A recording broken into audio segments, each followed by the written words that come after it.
Hello दोस्तों, कैसे हैं आप लोग। उम्मीद करते हैं सभी अच्छे होंगे। आज की क्लास आप सभी के लिए एक बहुत बड़ी अनाउंसमेंट है। जैसा कि जो शाम वाली जो क्लास में मैंने आप लोगों को भूगोल के बारे में बता दिया हूं, आप सभी नहीं देखेंगे तो जाइएगा भूगोल वाला क्लास देख लीजिएगा। आज से हम लोग शुरू करने जा रहे वाले इतिहास को, और ये जो इतिहास का सेशन है, एक दिन आप लोगों को ये इतिहास रचने वाला है। क्यों इतिहास रचने वाला है? क्योंकि मैं जो है संपूर्ण इतिहास को एमसीक्यू फॉर्म में आप लोगों को यहाँ पर पूरी तरह से कंप्लीट तैयारी कराने वाला हूं। कुछ भी नहीं छूटेगा। क्या कराने वाला हूं तो ध्यान से समझिएगा।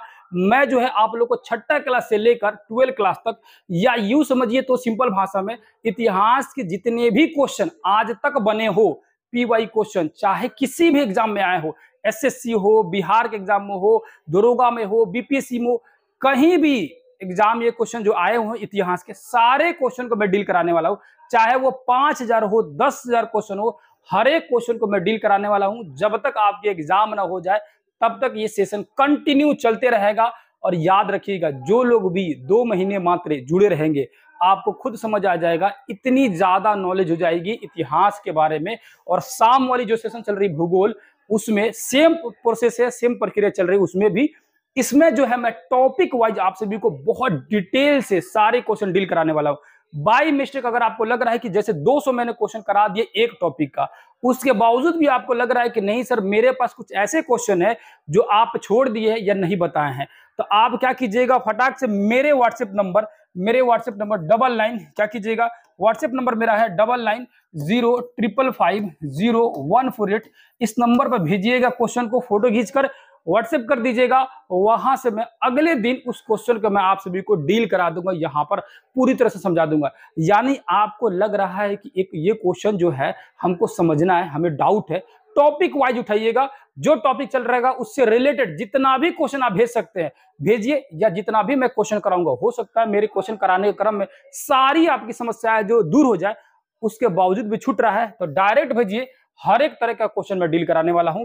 ये ओपन चैलेंज है, और ये जो है ना सेशन आप सभी के लिए 2 महीने बाद आपको पता चलेगा। 2 महीने बाद तो करना क्या है आप लोगों को, अगर आप लोगों को सेशन जबरदस्त लगेगा तो ज्यादा से ज्यादा अपने दोस्तों के पास भेजिएगा, सबको इकट्ठा कीजिएगा, ताकि इस चीज का फायदा उठा सके। पहली बार यूट्यूब पे इतिहास का सेशन जो है इतिहास रचने वाला है। याद रखिएगा, 2 महीने बाद आपको समझ आएगा ये क्लास। आइए पहला देखते हैं, पहले नंबर क्वेश्चन समझते हैं। आपको कंटिन्यू जुड़े रहिए 1 से 1.5 महीने, 2 महीने तक मैक्सिमम। उसके बाद देखिए आपको इतिहास का नॉलेज और भूगोल का नॉलेज किस कदर आपका बढ़ता है, कितना लेवल अप होता है। पहला जो क्वेश्चन लिखा हुआ है, छठा क्लास से शुरू किए हैं लोग, यानी इतिहास जहां से शुरू है वहीं से शुरू किए हैं लोग। प्राचीन काल के लोग किस भाषा का प्रयोग करते थे? तो प्राचीन काल में जो लोग जो थे, आम लोग जो थे, वो बोलते थे प्राकृत भाषा। याद रखिएगा। और जितने भी ग्रंथ लिखे जाते थे वो सब संस्कृत में लिखे जाते थे। क्या लिखे जाते थे? जितने भी ग्रंथ थे वो संस्कृत में लिखे जाते थे। याद रखिएगा।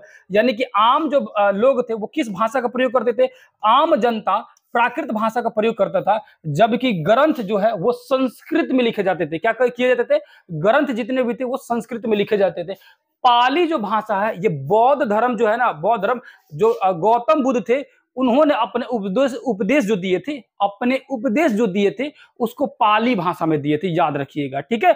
यानी बौद्ध धर्म के गौतम बुद्ध का उपदेश जो है किस भाषा में? पाली भाषा में। याद रखिएगा। अरबी भाषा तो अरब की है, आप सभी को तो पता ही है कि नहीं है? अरबी भाषा अरब की है। सारे चीज समझ आ गए। अगला क्वेश्चन आते लो, अगला क्वेश्चन देखते लो, क्वेश्चन नंबर 2 देखते लो। ऋग्वेद की भाषा कौन सी है? अब अभी जस्ट बताएं, जितने भी वेद होंगे, जितने भी ग्रंथ होंगे, वो सब के सब जो है संस्कृत में लिखे गए थे। क्या लिखे गए थे भैया? संस्कृत में लिखे गए थे। जितने भी प्राचीन जो होंगे, प्राचीन जो ग्रंथ होंगे जितने भी, वो सब किस भाषा में होंगे? तो संस्कृत भाषा में होंगे। याद रखें, किस भाषा में? तो याद रखें, वो सारे के सारे हो जाएंगे आपको जो है संस्कृत भाषा में हो जाएंगे। याद रखिएगा। अगला देखेंगे, यहां पर लिखा है पाली भाषा। अभी जस्ट बताएं कि पाली भाषा जो है वो क्या है। तो पाली भाषा बौद्ध धर्म के महात्मा बुद्ध जो थे, यानी गौतम बुद्ध जो थे, अपने उपदेश से पाली भाषा में दिए थे। उसके बाद लिखा है हिंदी। हिंदी तो अपने देश की भाषा है। याद रखिएगा। तमिल जो है ये कहाँ की भाषा है? तमिलनाडु की भाषा है। और तेलुगु जो भाषा वो आंध्र प्रदेश या तेलंगाना की भाषा है। ये सभी याद रखना है। यहां सिर्फ पूछा ऋग्वेद। अब ऋग्वेद एक वर्ड लिखा हुआ है, तो ऋग्वेद तो हालांकि अगला 2-4 टॉपिक के बाद तो आएगा ही, है कि नहीं है? अभी तो प्राचीन शुरू हुआ है, उसमें जो प्राग ऐतिहासिक काल पढ़ेंगे लोग, पाषाण काल पढ़ेंगे लोग, फिर उसके बाद से आप लोग को वैदिक काल आएगा तो आएगा। हालांकि मैं आपको बता दे रहा हूँ, ऋग्वेद जो है ये क्या है? 4 वेद है, 4 वेद में से पहला वेद ऋग्वेद, ठीक है। उसके बाद चारों वेद का नाम याद रखिएगा, ऋग्वेद, सामवेद, यजुर्वेद और जो है अथर्ववेद, ये 4 वेद हैं। जिसमें ऋग्वेद देखेंगे तो इसमें जो है 10 गो मंडल है, क्या भैया 10 मंडल या 10 भाग है, 10 मंडल बोले या भाग बोले एक ही बात है, ठीक है। 1028 जो है क्या है मंत्र है, 1028 मंत्र है। 10 मंडल में देखेंगे तो तीसरा जो मंडल है ना काफी फेमस है, गायत्री मंत्र है, क्या है गायत्री मंत्र है। आप गायत्री मंत्र सुने होंगे, ओम भूर्भुव भुवस्व स्वाहा वितुर्वयम, इसी तरह का डेली हम लोग का बगल में जो है मंदिर है चलते रहता है, सुनते सुनते हमको भी बहुत सारा चीज याद हो गया है, डेली समझिए सुबह सुबह सुनते ही रहते हैं लोग, ठीक है। तो इसी तरह का आप लोग गायत्री मंत्र जानते होंगे अच्छे से। तीसरे मंडल में गायत्री मंत्र की चर्चा है, ठीक है। और उसके बाद देखेंगे 9वां जो मंडल है, 9वां मंडल यानी 9वां जो भाग है वो सोम देवता की चर्चा है। किस देवता की? सोम देवता की इसमें चर्चा है, ठीक है, याद रखिएगा। जो ऋग्वेद जो है, ऋग्वेद में आप लोग को जब मैं थ्योरी क्लास पढ़ा रहा था, यानी जो बैच में जो सेशन चल रहा है, ये सारी चीजें बैच में आप लोगों को बताया हूं। उसमें बताया था कि भरत नाम के एक राजा थे जिनकी चर्चा ऋग्वेद में दी गई है, जिनके बारे में उल्लेख जो है कहां दिया गया? ऋग्वेद में इनकी चर्चा दी गई है। 1500 बीसी 1500 ईसा पूर्व में ये कहानी जो है दिया गया था कि ऋग्वेद में किनकी चर्चा है? भरत नाम की एक राजा की चर्चा है, एक व्यक्ति की चर्चा है जिनके नाम पर अपने देश का नाम भारत पड़ा। ये सारी चीज थे, ये ऋग्वेद से संबंधित है, ठीक है, याद रखिएगा। अगला आते लोग क्वेश्चन देखते लो, यहां देखेंगे सिंधु की सहायक नदी कौन सी है? तो सिंधु की सहायक नदी पूछ रहा है कि कौन सी सिंधु की सहायक नदी है। तो यहां आइएगा आपको समझ आएगा कि सिंधु की सहायक नदी कौन है। सबसे पहले समझेंगे यहां पर अपना एक प्यारा सा क्या करेंगे, प्यारा सा अपना क्या करेंगे, भारत बना लेंगे। क्या बना लेंगे भैया? अपना यहाँ पर एक प्यारा सा भारत बना लेंगे। अब शॉर्टकट में जल्दी से एक भारत जो है बना लेंगे, ठीक है। ये हो गया अपना, क्या हो गया भैया? ये हो गया अपना प्यारा सा भारत हो गया, ठीक है। अब यहां समझेंगे ये चीजों को समझेंगे, है ना। ये हो गया अपना प्यारा सा भारत। यहां मैं कई बार आप लोगों को ज्योग्राफी का सेशन बताया हूं कि यहां पर एक झील है, झील के नाम है मानसरोवर झील। क्या नाम भैया? मानसरोवर झील, ठीक है, मानसरोवर झील है, ठीक है, मानसरोवर झील है, ठीक है, मानसरोवर झील है। यहीं से जो है, यहीं से एक नदी निकलती है, नदी जो प्रवेश करती है कहाँ में? लद्दाख में प्रवेश करती है। एक गिलगिट गार्ज है, गिलगिट गार्ज। गार्ज क्या होता है? पहाड़ जो होता है ना, पहाड़, ये पहाड़ मान के चलिए, पहाड़ को काट के जब घुसता है अंदर, पानी इधर से अंदर इंटर करता है और इसको तोड़ते हुए पानी अंदर जब प्रवेश करता है तो उसको बोला जाता है गार्ज। यानी पहाड़ों को तोड़कर नदियां जब आगे की तरफ बढ़ती है तो एक गहरी खाई बनाती है, उसको बोला जाता है गार्ज, है ना। क्या बोला जाता है भैया? गार्ज बोला जाता है।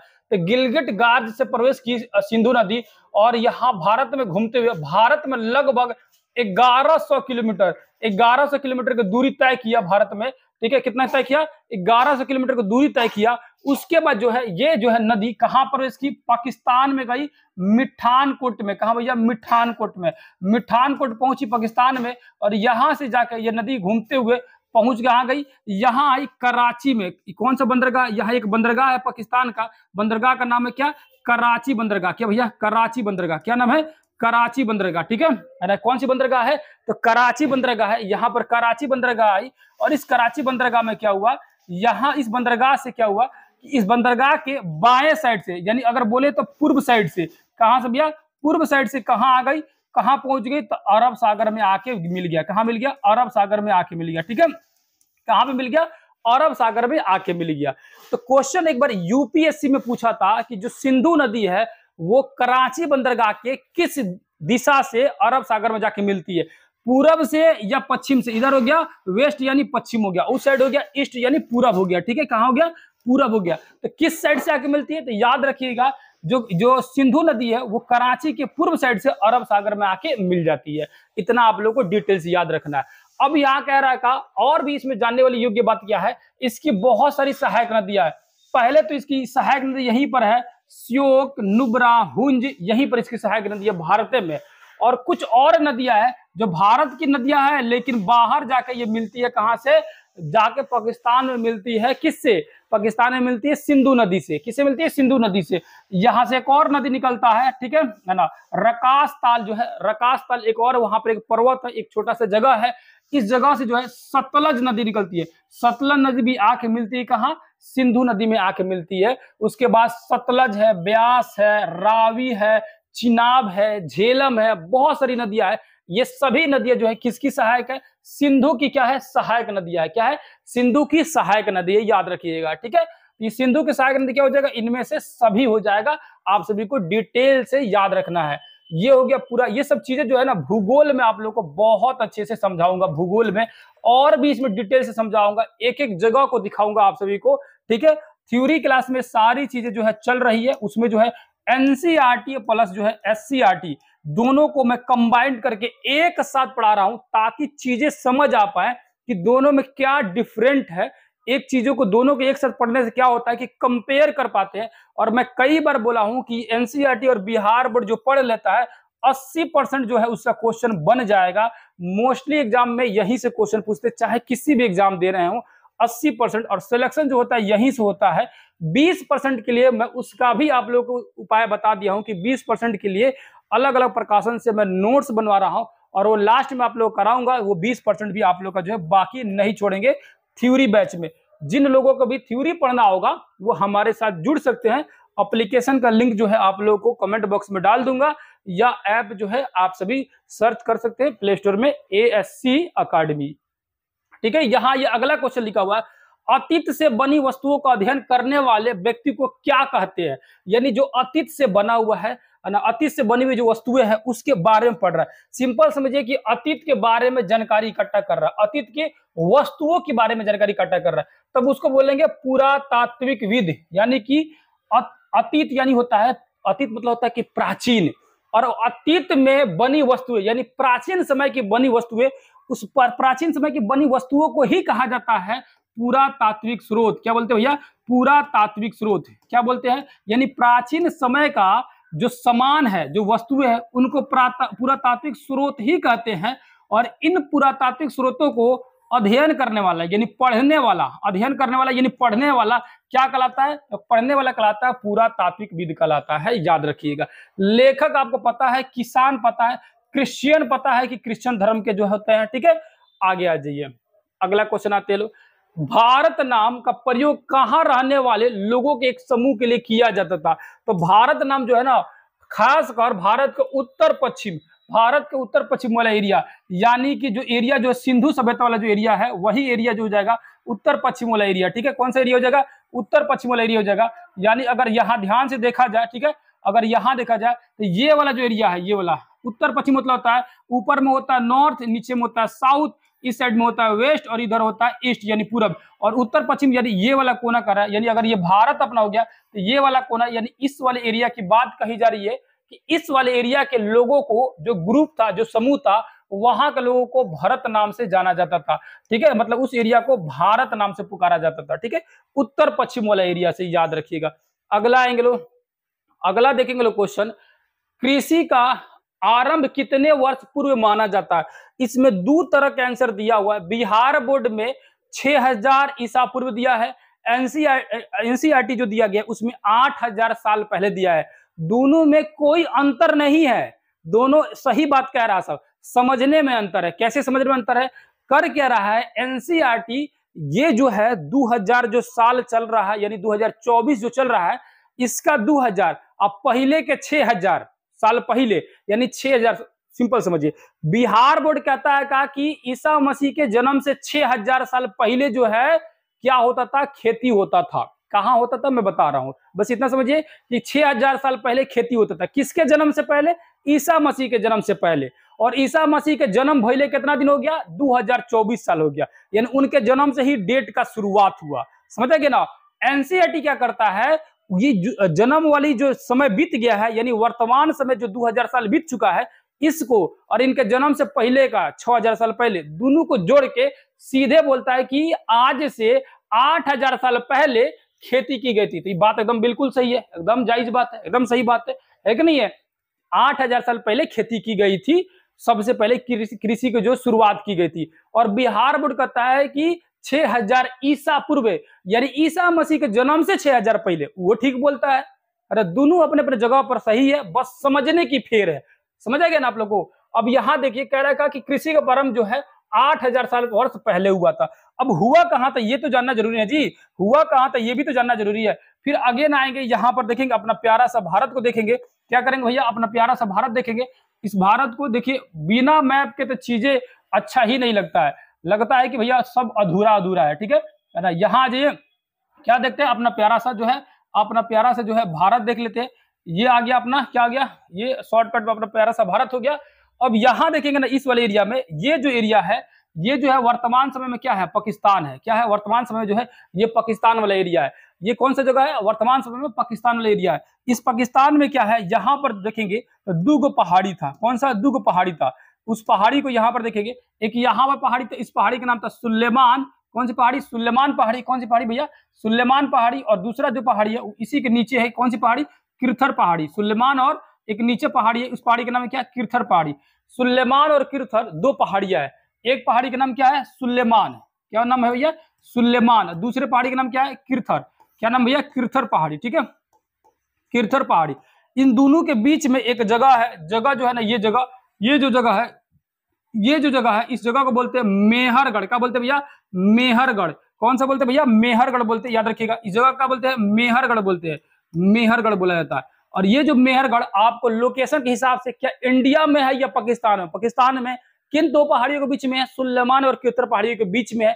इस जगह पर, इसी जगह पर 8000 साल पहले, 8000 साल पहले खेती की गई थी सबसे पहले। अच्छा, खेती में क्या खेती किया गया था, मतलब कौन सा फसल उगाया गया था, तो गेहूं और जौ, गेहूं और जौ की फसल उगाई गई थी। गेहूं और जौ की फसल उगाई गई थी सबसे पहले। यहाँ पर जगह दिख गया, समझ आ गया आप लोगों को, है कि नहीं। इस तरह से मैप से आप लोगों को बेहतर तरीका से बुझाएगा, समझ आएगा। यहाँ लिखा है 47 साल पहले। 47 साल पहले क्या हुआ था, नगरीय सभ्यता, नगरीय सभ्यता प्रारंभ हुई थी। नगरीय सभ्यता मतलब कहा जाता है, नगरीय सभ्यता का मतलब होता है सिंधु सभ्यता, ठीक है, या उसी को बोले तो हड़प्पा सभ्यता की शुरुआत हुई थी, हड़प्पा सभ्यता। अब आप कहिएगा, आप तो पढ़े हैं कि 47 साल पहले नहीं, हम पढ़े हैं कि भैया 2500 साल पहले, 2500 ईसा पूर्व यानी 2500 साल पहले। फिर वही बतवा बोलेंगे कि 2500 उसका और 2000 ई दोनों जोड़िएगा तो 4500 साल पहुंच जाइएगा, ठीक है, 4500 साल पहुंच जाएगा। एनसीईआरटी दोनों जोड़ के कहता है, एनसीईआरटी वर्तमान का 2024 वाला साल और पीछे का ईसा मसीह के जन्म से पहले का, दोनों को जोड़ के 4700 वर्ष पहले कहता है। उस समय से जो है नगरीय व्यवस्था जो है भारत में देखे जाने लगा, ठीक है। ये दो ऑप्शन बिल्कुल सही है। तीसरा लिखा है 2500 वर्ष पहले, ये क्या है, इस ऑप्शन से आप क्या बना सकते हैं, इस ऑप्शन के हिसाब से तीसरा जो ऑप्शन है इसको मैं समझा दे रहा हूं। 2500 साल पहले क्या हुआ था, गंगा के दक्षिणी भाग में, गंगा के दक्षिणी क्षेत्र में, क्या भैया, गंगा के दक्षिणी क्षेत्र में क्या हुआ था, दक्षिणी क्षेत्र में क्या हुआ था, वहां पर जो है निवास होने लगा, निवास स्थल जो है विकसित होने लगा, या वहां पर साम्राज्य का विकास होने लगा। कौन सा साम्राज्य, बड़े बड़े साम्राज्य का, जैसे मगध साम्राज्य का उदय होने लगा। किस क्षेत्र में, तो गंगा के दक्षिणी भाग में 2500 वर्ष पहले वहां पर साम्राज्य की स्थापना होना शुरू हो गया था, याद रखिएगा। ये सारी चीजें मैं कहां से बता रहा हूं, ये सारी चीजें एनसीईआरटी में जो लोग पढ़ रहे हैं बैच में, वहां जानते हैं कि ये सारी चीजें एनसीईआरटी के बुक में हूबहू दी गई है। और ये चीजों को मैं बहुत डिटेल से आप लोगों को बैच में समझाया हूं। आप लोग पढ़े होंगे तो डायरेक्ट ऑप्शन से पकड़ पा रहे होंगे कि हर एक ऑप्शन का मतलब क्या है, हर एक ऑप्शन जो है क्या कहने की कोशिश कर रहा है कि नहीं है। तो अगेन बोलूंगा, जिनको जुड़ना होगा जुड़ सकते हैं। अभी जो है क्लास जो है 4-5 ही क्लास चला हुआ है, बहुत ही कम चार्ज में है ना, बहुत ही कम चार्ज में। और अगर आप लोग को वेट करना होगा तो रक्षाबंधन का वेट कीजिएगा, ठीक है। बहुत लोग कह रहे हैं कि ऑफर सर दे दीजिए एक बार, फिर से ऑफर एक बार दिया था तो उस समय मैंने आप लोगों को जो है लगभग 360 में बैच निकाल दिया था, यानी 360 या 365 रुपए में पूरे साल भर के पढ़ाई 2 महीने में करा रहा हूं, यानी कि 365 दिन की पढ़ाई 2 महीने में करा रहा हूं। एक दिन का 1 रुपया हुआ है कि नहीं है, इतना कम। इसमें भी आपको पता है कि कितना भयानक टैक्स वगैरह करता है ना, क्योंकि हम खुद ही नया नया शुरू किए हैं तो देख रहे हैं जितना लोग परचेज कर रहे हैं, पैसों जो कट के आ रहा है तो बुझा ही रहा है कि कितना भयानक कट रहा है नहीं, बहुत ज्यादा कटता है ना। वो सारी चीजें बहुत लोगों को पता है, जो स्टूडेंट है उनको नहीं पता चलता है, उनको लगता है कि सर एक बार डायरेक्ट ले रहे हैं हमसे इतना पैसा। तो इतने कम में आप लोग को ये सारी चीज को बहुत डिटेल में पढ़ा रहा हूँ, हर पॉइंट को। क्लास जब बेहतर लगेगा 4 दिन क्लास कीजिए, है ना। अभी आप लोग जो है बहुत सारे लोग ऑफर कर रहे हैं, तो रक्षाबंधन में 15 अगस्त में नहीं, रक्षाबंधन में समय में आप भाई बहनों के लिए जो है एक स्पेशल छूट दूंगा, है ना। जो आप लोग को जो ऑफर जो दिया गया था पिछला वाला, उस ऑफर के आसपास ही रहेगा, यानी कि उस तरह का ऑफर फिर देखने के लिए मिलेगा। जितना लोग है सबको बता दीजिएगा कि अगर जुड़ना होगा तो 3-4 दिन क्लास देखिए, मन लगेगा कि ना भैया 2-3 महीना में इतना जबरदस्त थ्योरी पढ़ा देंगे और इतना कम चार्ज में, तो एक बार जुड़ जाए। याद रखिएगा, नया नया आदमी है, इसीलिए बहुत कम चार्ज में आप लोगों को ये ऑफर मिल रहा है। लाभ उठाना चाहते हैं तो उठा लीजिएगा, है ना। ये फिर पता नहीं कब ये मौका मिलेगा, नहीं मिलेगा। हमारी भी टीम बढ़ते जाएगी तो मजबूरी हो जाएगा कि चार्ज बढ़ते जाएगा। ये नया नया है, शुरुआत है, इसीलिए बहुत जबरदस्त ऑफर मिल रहा है ना। हम रहते आपकी जगह पर तो आंख बंद करके ले लेते। सही बात बता रहे हैं, मजाक नहीं, सीरियसली बात। ठीक है, आगे आ जाइए। अगला क्वेश्चन, निम्न में से कौन सा देश दक्षिणी एशिया उपमहाद्वीप का एक देश नहीं है? अब उपमहाद्वीप आप लोगों को बताए थे, क्लास में आप लोग पढ़े होंगे तो डिटेल्स बताए थे। फिर वही बात यहाँ देखेंगे, तो यहाँ देखेंगे एगो, अब क्या करेंगे ना, बोल दे रहे टेक्नीशियन को हर क्वेश्चन में एगो भारत का मैप बना दीजिए, क्योंकि हमारा दिक्कत क्या है ना कि हम बिना मैप को कुछ बताइए नहीं करते हैं। मैप जब तक नहीं बनता है ना, तब तक मजे नहीं आता पढ़ाने में। तब तक क्या लगता है कि चीजें जो है अधूरा है। तब तक क्या लगता है, ऐसे लगता है कि कुछ इसमें क्या समझा है ना, क्या बोले, है ना। पहले मान के चलिए कि टैब वगैरह से पढ़ा रहे थे, आप लोगों को मोबाइल से पढ़ा रहे थे, तो मजबूरी तक चीजों को, यहाँ कम से कम चीज है, दिख रहा है, तो इसका तो डिजिटल इंडिया का तो फायदा उठाया जाए। डिजिटल बोर्ड लेके आया गया आदमी तो, है कि नहीं है। इससे तो समझाया जाए बेहतर तरीका से आप लोगों को, है कि नहीं है। तो यहाँ आ जाइए। अब ये जो हो गया अपना प्यारा सा भारत हो गया। यहाँ जो है बगल में है कौन सा देश, बगल में है पाकिस्तान, ये मालूम है आप लोग को पाकिस्तान है। उसके बगल में यहाँ देखेंगे तो ये जो है नेपाल है, क्या है, नेपाल है। उसके बगल में देखेंगे ये तो, यहाँ पर आएंगे तो ये जो है कौन सा भैया, भूटान है, आपको पता है भूटान है, ठीक है। नहीं पता है तो याद रखते रहिएगा। यहाँ जो है कौन सा है, बांग्लादेश है। बांग्लादेश में शेख हसीना जो है इसमें फिरार है, अपने देश में भागी हुई है, हालत खराब है वहाँ बांग्लादेश का। ये हो गया। उसके बाद देखेंगे तो इसके नीचे जो है, नीचे में देखेंगे तो यहाँ पर है श्रीलंका है, क्या है, श्रीलंका है। ये सभी जो देश है, ये सभी जो देश है, ये जो जितने भी देश है ना, इन सभी देश जो है ना, किसी न किसी कारण से भारत से सटे हुए, भारत से जुड़े हुए हैं, भारत से जुड़े हुए हैं, ठीक है। और ये सभी देश मिलके, ये मतलब ये अगर कहा जाए ना, इस तरह से एक बॉर्डर है जिसमें पूरी तरह से एक में आ जाता है लो, ये सब एक में आ जाता है लो। क्या आ जाता है लो भैया, एक में ये सब आ जाता है लो, ठीक है ना। क्या आ जाता है लो, एक में ये सब आ जाता है लो, ठीक है ना। एक में ये सब आ जाता है लो। इसको मैं बता रहा हूँ कैसे ये सब एक में है लो। यहाँ जी मैं बता रहा हूँ आप लोगों को, यहाँ पर आ जी। यहाँ पर एक पहाड़ है, यहाँ पर एक पहाड़ है। इस पहाड़ का नाम है हिंदुकुश पर्वत। कौन सी पर्वत, हिंदुकुश पर्वत।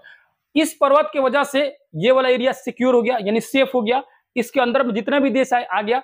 यहाँ एक पर्वत है, यहाँ एक पर्वत है। इस पर्वत का नाम है हिमालय पर्वत। क्या भैया, हिमालय पर्वत। कौन से पर्वत, हिमालय पर्वत। और यही दोनों आके जहां मिलता है लो ना, यहीं पर, यही है पामीर के पठार, जिसको संसार का छत कहा जाता है। दोनों आके मिलता है लो, सबसे ऊंचा बनाता है लो, ठीक है। पामीर के पठार, इसी को संसार का छत बोलते हैं। पढ़ाएंगे आप लोग को भूगोल में। यहाँ जो है, यहाँ पर एक और पहाड़ है। इस पहाड़ का नाम है आराकामयोमा।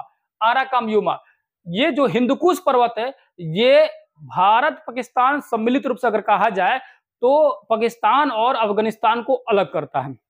यह भारतीय उपमहाद्वीप को अलग करता है। ये कौन, हिंदुकुश पर्वत।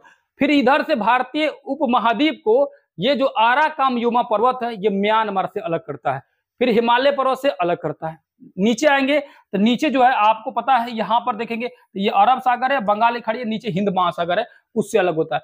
अब ध्यान से देखिएगा, इसके बीच में ये पाकिस्तान, पाकिस्तान के बाद देखेंगे तो ये पाकिस्तान हो गया, पाकिस्तान के बाद नेपाल हो गया, भूटान हो गया, बांग्लादेश हो गया, श्रीलंका हो गया। ये सभी देश भारत के अंतर्गत आ रहे हैं, यानी इसलिए इसको भारतीय उपमहाद्वीप कहा जाता है। क्या कहा जाता है भैया, भारतीय उपमहाद्वीप।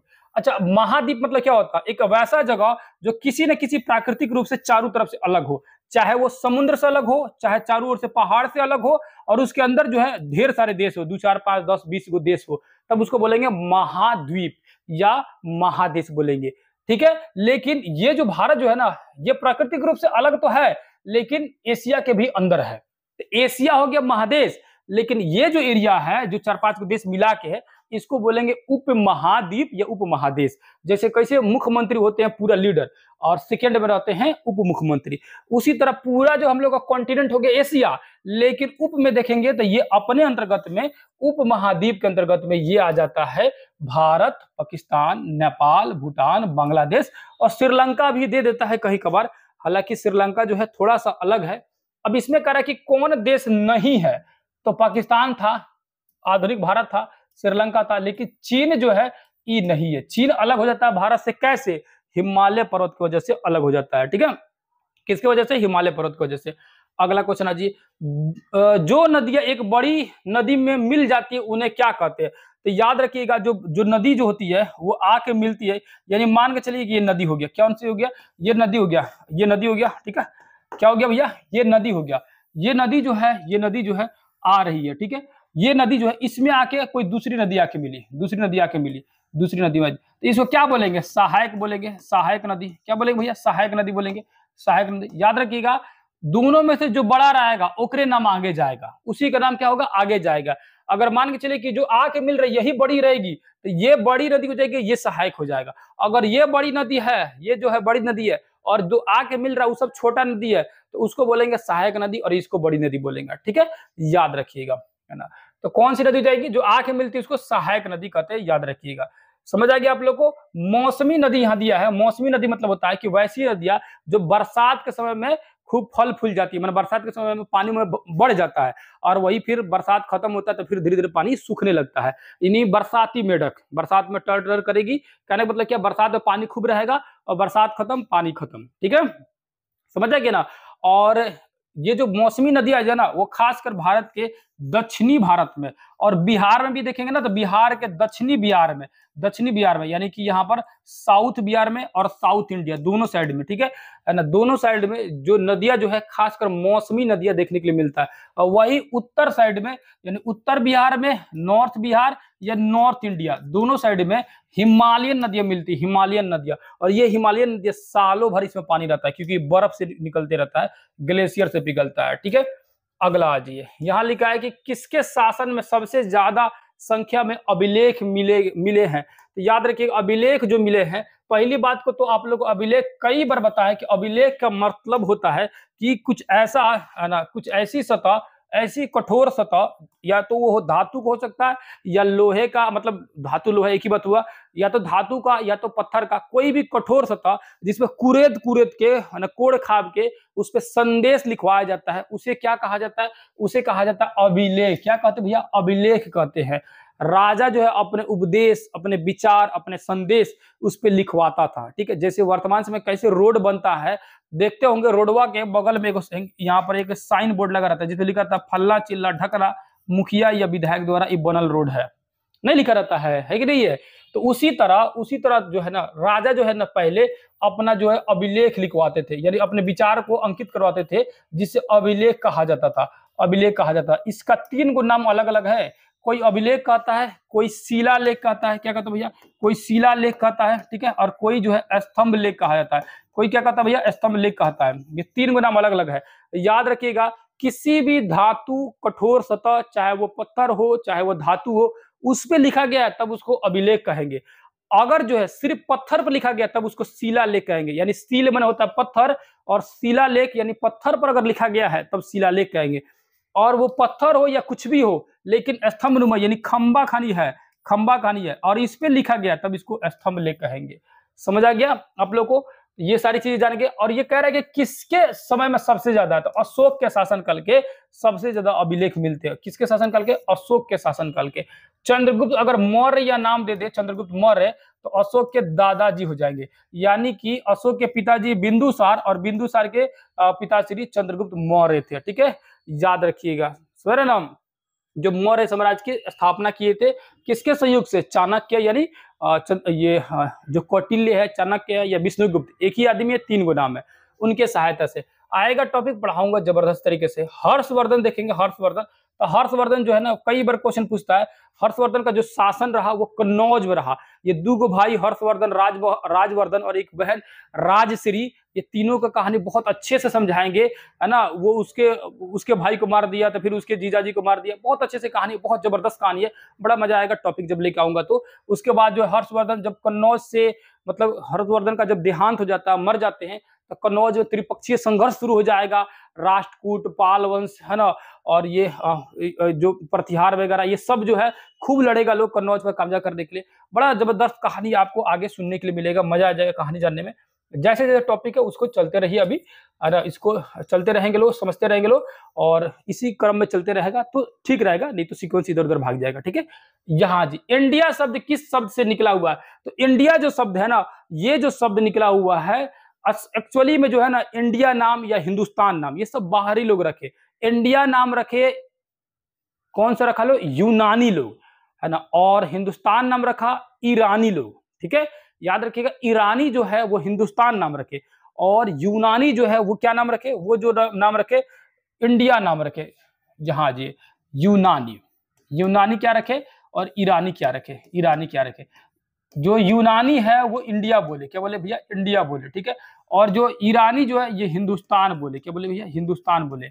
अब दोनों का है अलग अलग बोला लो। दोनों का कंफ्यूजन हुआ था, दोनों का कंफ्यूजन किस वजह से हुआ था, दोनों ने क्या किया था, सिंधु नदी को, सिंधु नदी को, सिंधु नदी को, सिंधु नदी को, है ना। दोनों का जो उच्चारण था वो अलग अलग था। यूनानी जो है इस सिंधु नदी को इंडस रिवर बोलता था लो, क्या बोलता था लो, इंडस रिवर, इंडस रिवर। और इस इंडस रिवर की वजह से क्या बोला लो कि इंडस रिवर के आसपास के रहने वाले लोग इंडियन है, क्या है, इंडियन है, ठीक है, इंडियन है। और यहीं से इंडिया शब्द निकला। उसके बाद ईरानी जो है, ईरानी, ये भी सिंधु नदी को क्या बोलते थे लोग, तो हिंद नदी बोलते थे या हिंडस नदी बोलते थे, क्या बोलते थे लोग, हिंडस नदी, हिंडस नदी बोलते थे, हिंडस नदी, ठीक है, हिंडस नदी बोलते थे लोग। और इसी हिंडस वर्ड से हिंदुस्तान वर्ड निकला, क्या निकला, यानी हिंडस, हिंडस नदी के आसपास रहने वाले लोग हिंदुस्तानी लोग हैं, ठीक है, याद रखिएगा। तो यहां का रहा इंडिया, तो इंडिया जो है किससे निकला, इंडस शब्द से निकला, किससे निकला, इंडस शब्द से निकला। भारत जो है इनके नाम पर अपने देश का नाम भारत पड़ा, जिनके चर्चा ऋग्वेद में भी दिया गया है, याद रखिएगा। एटलस तो जो जिस पर मानचित्र वगैरह छपा रहता है, यानी कि जिस मैप वगैरह दिया रहता है, हालांकि एटलस आपके पास से जो है होना चाहिए ताकि चीजें समझ आ सके अच्छे से। यहाँ ये लिखा हुआ, अतीत में उपमहाद्वीप के लोग यात्रा क्यों करते थे, अतीत में उपमहाद्वीप के लोग यात्राएं क्यों करते थे, यानी कि प्राचीन समय में लोग जो है यात्रा क्यों करते थे, तो काम के तलाश में यात्रा करते थे, बिल्कुल सही। प्राकृतिक आपदाओं के कारण, यानी कि उनके क्षेत्र में भूकंप आ गया, किसी तरह का कोई बड़ी आपदा आ गई, तो वो जगह अपना छोड़ देते थे, पलायन कर जाते थे, जगह बदल लेते थे, ठीक है। उसका लिखा है व्यापार के लिए, बिल्कुल ये भी सही है। आप लोग पढ़े होंगे लोग या नहीं भी पढ़े होंगे तो आगे पढ़ा जाएगा। सिंधु घाटी सभ्यता में जो है बड़ा दूर दूर से व्यापार होता था, है कि नहीं है। मिस्र से व्यापार था, आपका रोम से व्यापार का साक्ष्य मिलता है, फ्रांस के बहुत सारे ऐसे सबूत मिलते हैं जो पूरा पाषाण काल के भी, यानी नौ पाषाण काल के जो गुफा का अभिलेख जो है आप लोगों को थ्योरी पढ़ा रहा था, उसमें दिखाया था कि बिहार का एक जगह कौन सा था, पैसरा जगह था, जो मुंगेर जिला का, वहां का कुछ ऐसे ऐसे साक्ष्य मिले हैं जो फ्रांस के साक्ष्य से मैच खाता है। तो यानी उस समय होता था व्यापार वहां दूर दूर तक, सिंपली बात है। तो उपयुक्त में से सभी हो जाएगा, यानी इन सभी कारणों से लोग जो है क्या कर रहे थे, यात्रा कर रहे थे, ठीक है। अगला क्वेश्चन आ जाइए।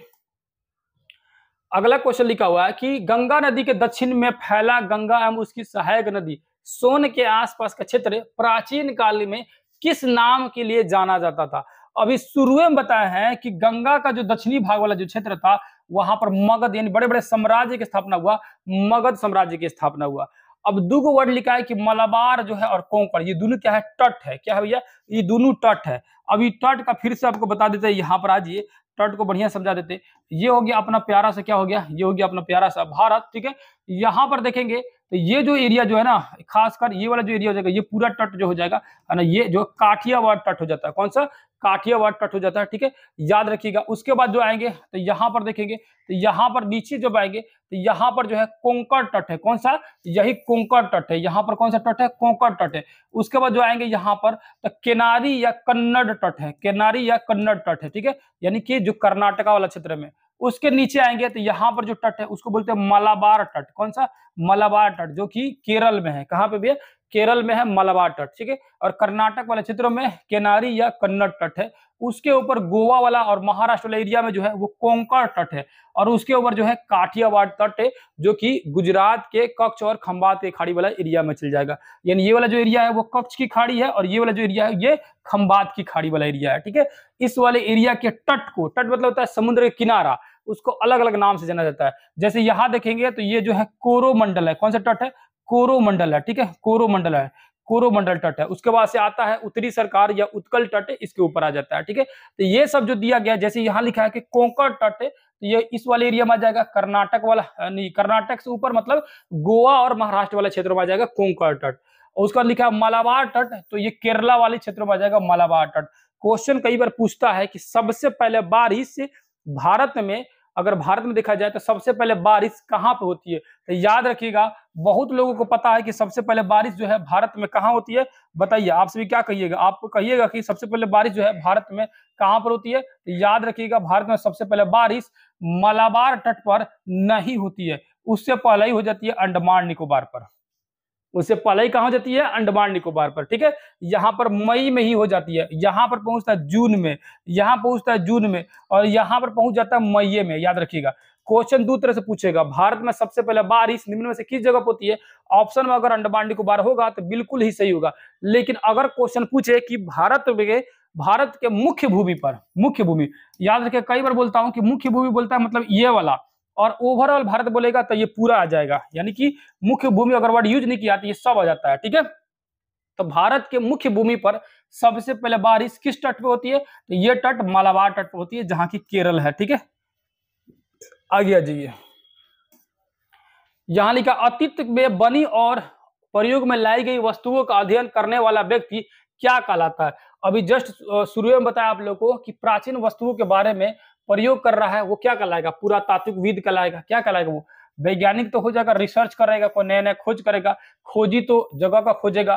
पुरातात्विकविद यानी पुराने चीजों के बारे में पता लगा रहा है, पढ़ रहा है, उसका अध्ययन कर रहा है ना। शुरू में बता दिया आप लोग को, सिंधु सभ्यता का प्रथम नगर कितने वर्ष पूर्व खोजे गए।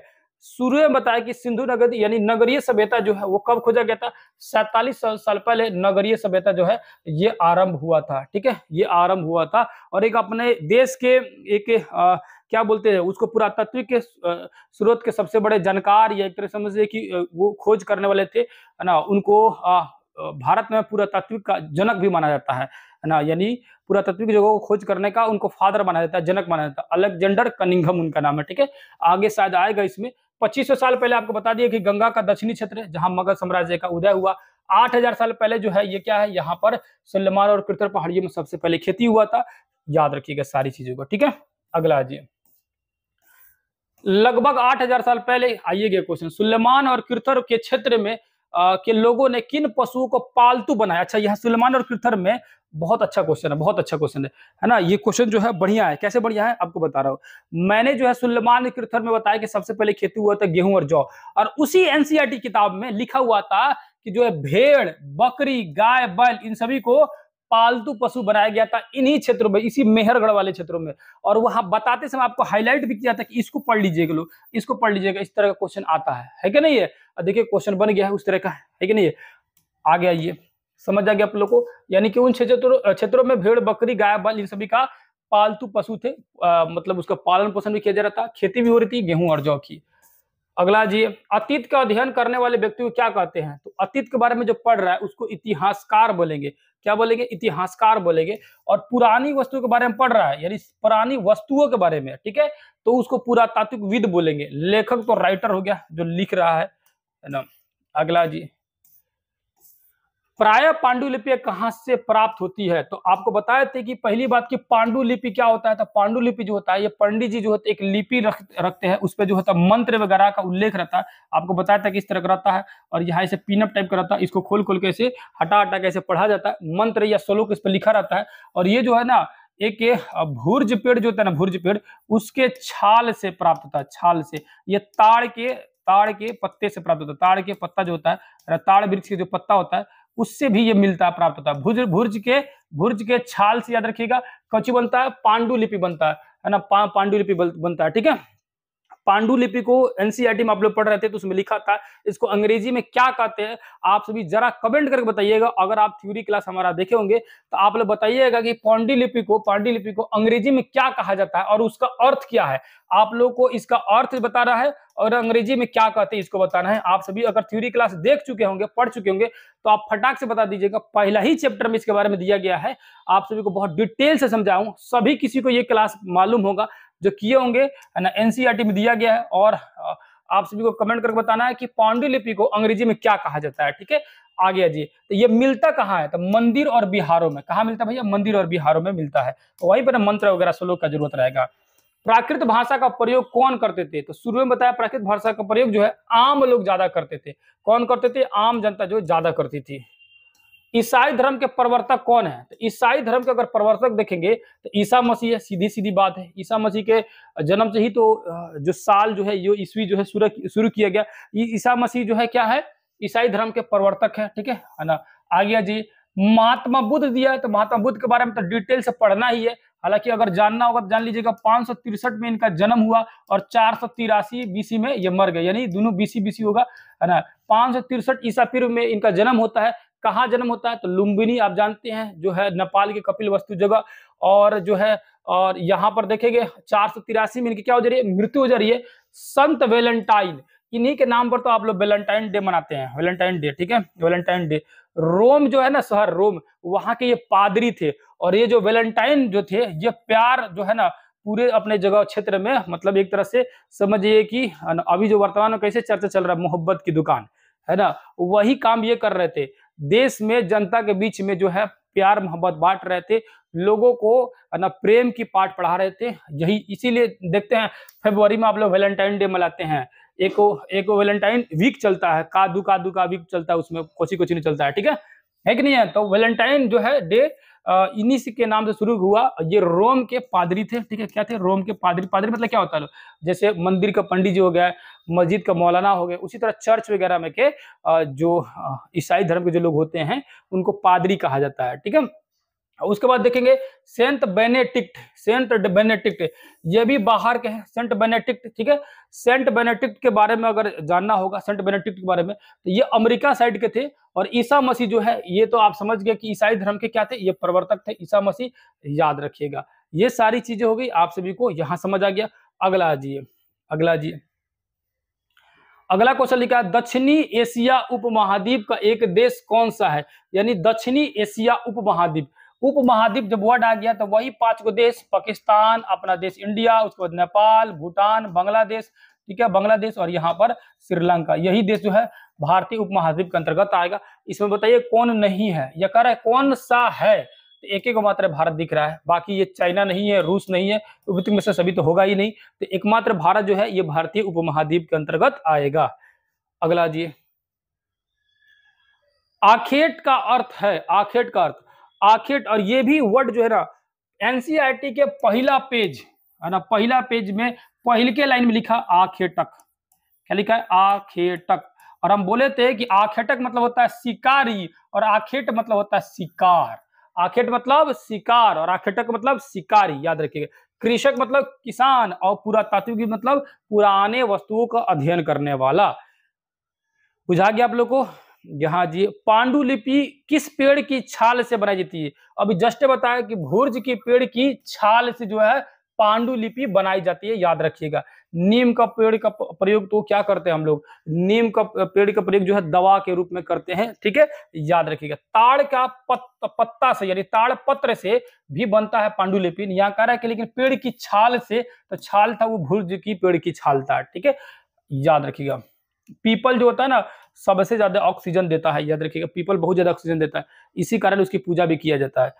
वर्ष की गणना किस जन्म तिथि से की जाती है? यानी किसके जन्म से किया जाता है? तो ईसा मसीह के जन्म से वर्ष की गणना शुरू हुआ। कनिष्क जो था ना, कुषाण वंश के शासक थे, महान शासक कहा जा सकता है। कनिष्क के समय में जो है चौथी बौद्ध संगीति हुई थी। पहला बौद्ध संगीति अजात शत्रु, है ना, अजात शत्रु के बाद अशोक, कालाशोक, ठीक है, कलाशोक, अशोक, उसके बाद से कनिष्क आ जाएगा। कनिष्क जो है वो चौथी बौद्ध संगीति जो है इसके शासनकाल में हुआ था। 5वीं बौद्ध संगीति, ऐसा माना जाता है कि 5वीं बौद्ध संगीति हर्षवर्धन कराया था, जो कि इस बार के आपके एग्जाम में क्वेश्चन पूछा हुआ था, ठीक है। हिंदी में क्वेश्चन में गलती दे दिया था और इंग्लिश में ठीक दिया हुआ था, वहां से कंफ्यूजन क्रिएट हुआ था बहुत सारे बच्चों को।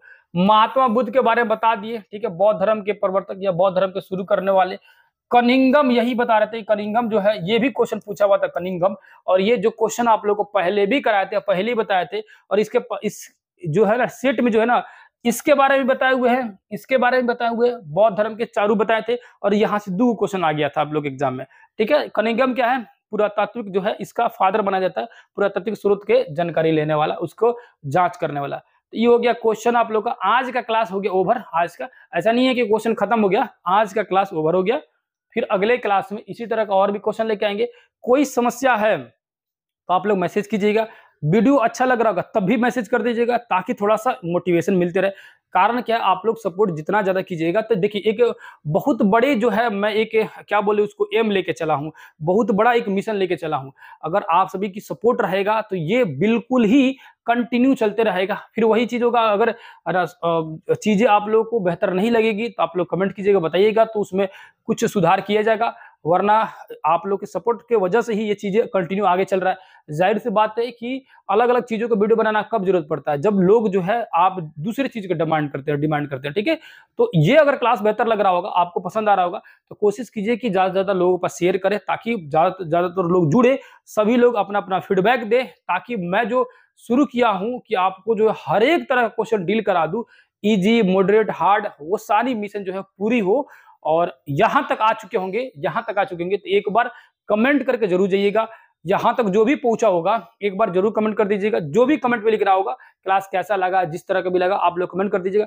अपने कोई सजेशन देना होगा कि सर मेरे पास ये इस तरह का क्वेश्चन है, इस प्रकाशन का है, एक बार अपने प्रकाशन का नाम लिख दीजिएगा। हो सकता है कि मेरे पास वो किताब हो, तो मैं उसको भी ऐड करा के करा दूँगा। हालाँकि मेरे पास जो भी है, वो सारी चीज़ ऐड करा रहा हूँ। क्वेश्चन में हर चीज़ को टाइप करवा रहा हूँ, मतलब हर प्रकाशन से क्वेश्चन उठवा रहा हूँ। खुद से अपने से जो बना रहे हैं, जैसे ये सारे क्वेश्चन एनसीईआरटी का बना हुआ है, अपने से बनाया गया है, उस टाइप के क्वेश्चन को भी कराया जा रहा है। तो जितने भी क्वेश्चन आपके पास भी होंगे, आप अपना लिख सकते हैं, बता सकते हैं, सजेशन दे सकते हैं। यहाँ तक आएँगे तो बिल्कुल एक कमेंट करके ज़रूर जाइएगा, है ना? वीडियो बेहतर लगेगा तो ज़्यादा से ज़्यादा बच्चों के पास भेजिएगा, है ना? ये मिशन एक बहुत ज़रूरी है ना? आप सभी के लिए बहुत काम आएगा, बहुत ज़्यादा काम आएगा, है ना? 2 महीने जो है ना आप लोग कंटिन्यू जुड़े रहिएगा, बहुत ज़्यादा फ़ायदा होने वाला है। और बैच लेने के लिए लिंक जो है आप लोगों को कमेंट बॉक्स में डाल देता हूँ। वहाँ से जो है आप जो है एप्लीकेशन एक बार डाउनलोड ज़रूर कीजिएगा। जो नए लोग होंगे, जो एप्लीकेशन अभी तक डाउनलोड नहीं किए होंगे, वो एक बार डाउनलोड ज़रूर कर लेंगे, जाकर देखेंगे। डाउनलोड रहेगा तो हो सकता है कि जैसे ही ऑफर आए, आपको नोटिफ़िकेशन मिल जाएगा, तो नोटिस मिल जाएगा कि ऑफर ये इतना आया हुआ, आपको परचेज़ करना होगा तो कर सकते हैं। हालाँकि बिना ऑफर का भी जो है ऐसा कोई बड़ा चार्ज है नहीं, 400 के, 500 के, 300-300 के, 200-200 के ऐसे क्लास है कि नहीं है? 150-150 के क्लास है। तो कोई भी क्लास आप लेना चाहते हैं तो ले सकते हैं, अपने मनपसंद। नहीं समझ आएगा तो एनी टाइम आप नंबर पर कॉल सकते हैं, 9905550148। और मैक्सिमम जो है कभी-कभार कॉल नहीं लगेगा तो आप लोग क्या कर दीजिएगा, व्हाट्सएप पर मैसेज कर दीजिएगा। कारण क्या है, जब भी क्लास लेता हूँ तो मैक्सिमम टाइम जो है मेरा मोबाइल जो है स्विच ऑफ कर दिया जाता है, यानी मोबाइल जो है फ्लाइट मोड में रहता है, बंद कर दिया जाता है, ठीक है? उस समय तब जाके मैं क्लास वगैरह लेता हूँ। तो जब भी स्विच ऑफ बताए, इसका मतलब है कि मोबाइल जो है उसमें जो है क्लास लिया जा रहा है ना? तो उस समय बंद रहता है, ठीक है? और देखेंगे, यहाँ पर देखेंगे तो ये सारी चीज़ें आपको जैसे भी आपकी इच्छा हो बता सकते हैं। उम्मीद कर रहा हूँ कि क्लास बेहतर लग रहा होगा, और फिर किसी दूसरे क्लास में मिलेंगे और भी विषय के साथ में शाम में। बिल्कुल आप लोग जुड़िएगा, लोग किसके लिए, ज्योग्राफी के लिए, ठीक है? और बैच वाले में आप लोग क्लास तो कंटिन्यू जा ही रहा है, और भी क्लास धीरे-धीरे बढ़ते जाएँगे, धीरे-धीरे होते रहेगा। तो उम्मीद कर रहा हूँ वीडियो बेहतर लग रहा होगा। फिर किसी दूसरे क्लास में मिलेंगे, तब तक के लिए बहुत-बहुत धन्यवाद। नमस्कार, अस्सलाम वालेकुम, जय हिंद, जय भारत।